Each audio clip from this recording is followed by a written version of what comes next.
President Zelensky has thanked the United States after Washington agreed to supply cluster bombs to Ukraine. It's a weapon that has been banned by more than 100 countries around the world, but Ukraine has been pressing for the artillery shells, which drop multiple explosives to help with their counter-offensive against Russian forces. Russia has been using the weapons since the start of the war. Human rights groups say cluster bombs kill indiscriminately and unexploded devices can pose a danger to civilians for many years. Our correspondent Gordon Carrera reports from Kyiv. Ukraine's counter-offensive has been underway for a month with heavy fighting in places like Bakhmut. But progress has been slower than hoped. Ukraine is short of ammunition and facing entrenched Russian defensive positions. That's why the pressure has been growing for its Western allies to provide more weapons, including cluster munitions. And today Washington gave the green light. Russia has been using cluster munitions since the start of this war to attack Ukraine. In this environment, Ukraine has been requesting cluster munitions in order to defend its own sovereign territory. These are the type of cluster munitions the US will supply. They scatter tiny bomblets, but they are highly controversial. The munitions scatter indiscriminately over a wide area.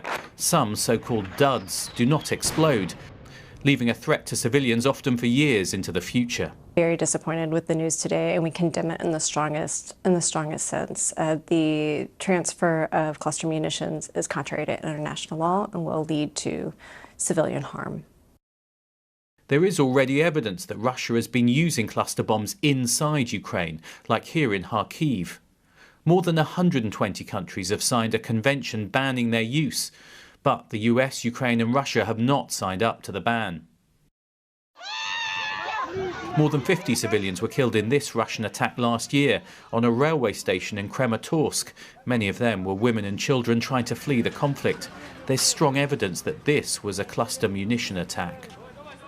Here in Ukraine, defence officials say cluster munitions could make a significant difference on the battlefield, helping them break through Russian defences.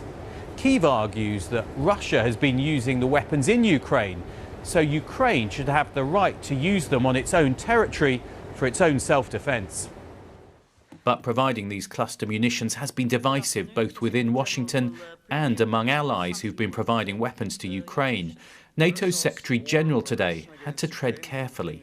Is there not a risk that we could see first cracks in NATO's unity? When it comes to cluster ammunition, there is a difference between allies, because some allies have signed the convention on cluster munitions and they don't have a cluster munitions. So, of course, there is no cluster munitions to provide to Ukraine.